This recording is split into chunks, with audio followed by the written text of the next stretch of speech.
जय श्री कृष्णा। मनु की संतान उत्तानपाद हुए। उत्तानपाद के जब विवाह हुआ तो उसका विवाह सुनीति के साथ हुआ। अब सुनीति और उत्तानपाद का विवाह होने के बाद हर कोई चाहता है कि राज्य का उत्तराधिकारी हो।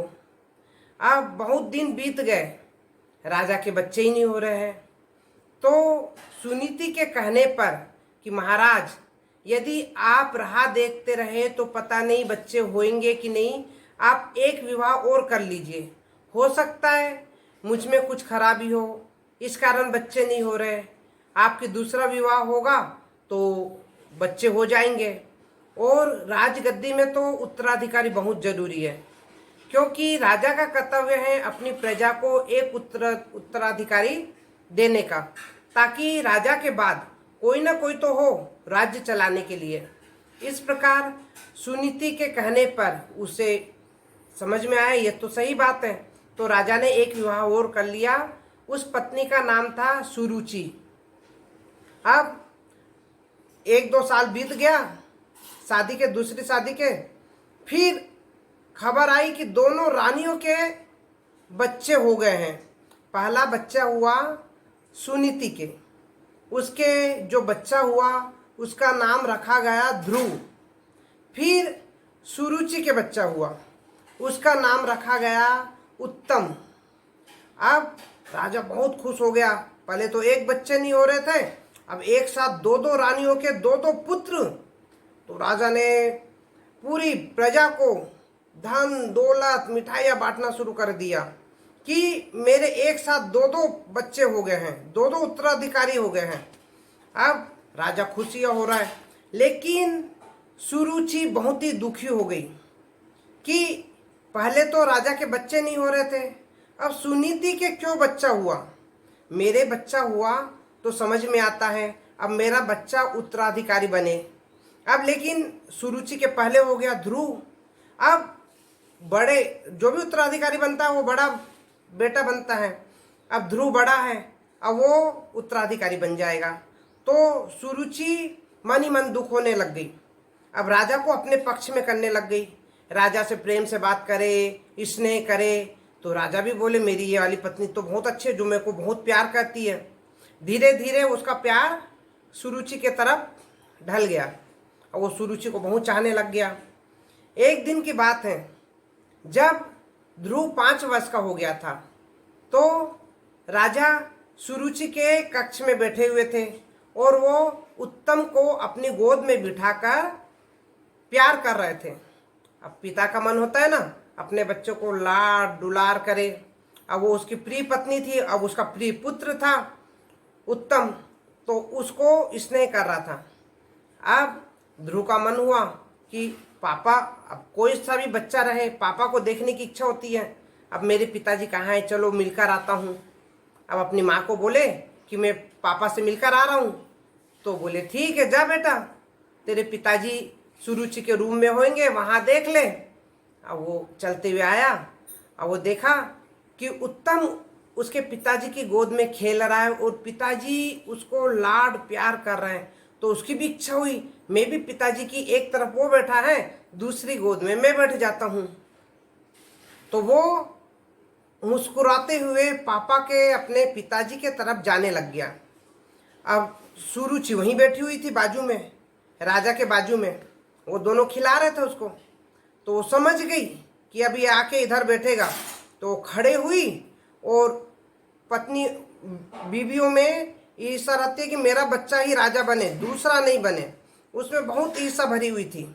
अब वो उसका हाथ पकड़ के खींच के फेंक दी, धक्का दे दी, तू इधर नहीं आएगा। तो बच्चा बोला, छोटी माँ, मैं पापा की गोद में, पिताजी की गोद में बैठना चाहता हूँ। जैसे उत्तम उनकी गोद में बैठा वैसे मैं जाके उनकी गोद में बैठूंगा, मैं भी खेलूंगा। तो उसको आया गुस्सा।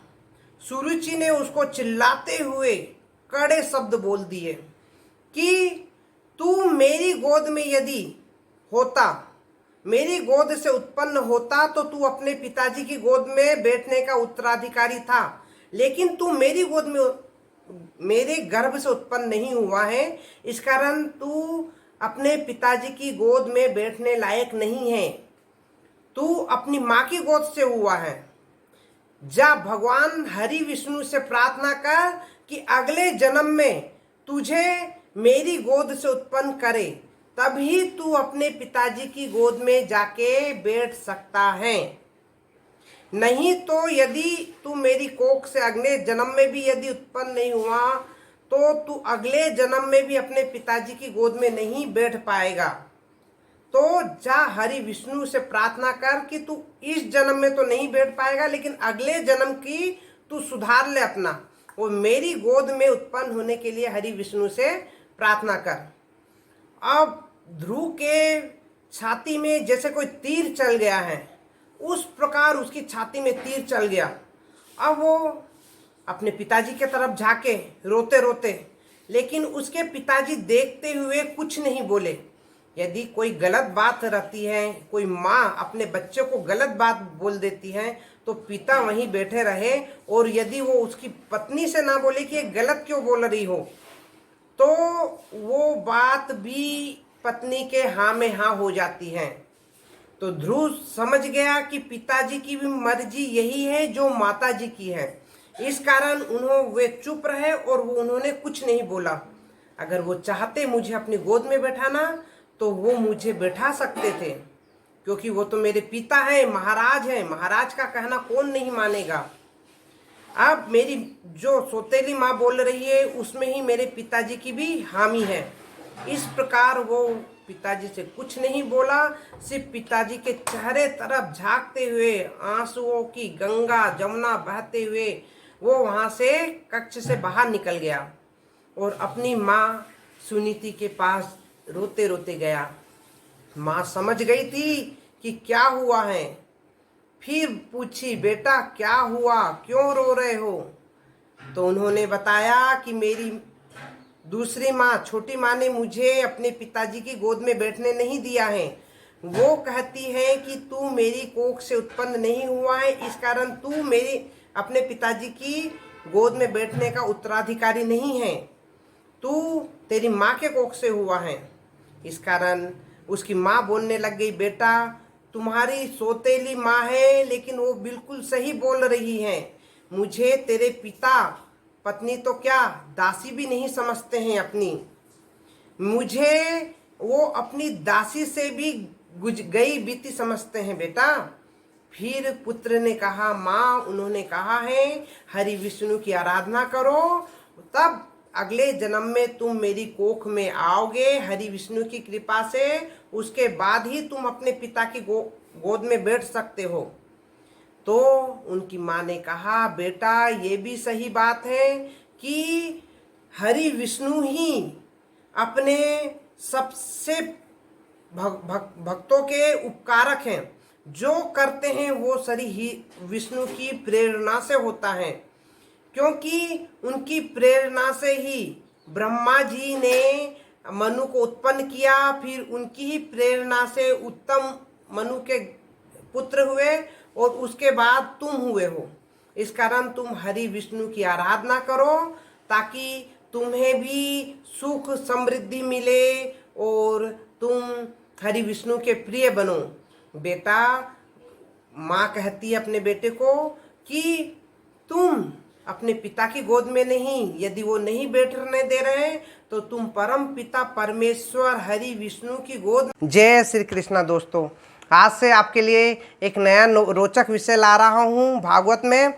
अब भागवत के अंत में मैं जो भागवत बता रहा हूँ उसके संबंधित प्रश्न पूछूंगा और आप उसका उत्तर मुझे कमेंट में दीजिए। अगले एपिसोड में मैं उसका उत्तर दूंगा और जो कमेंट में सही उत्तर देगा उसका नाम मैं बताऊंगा।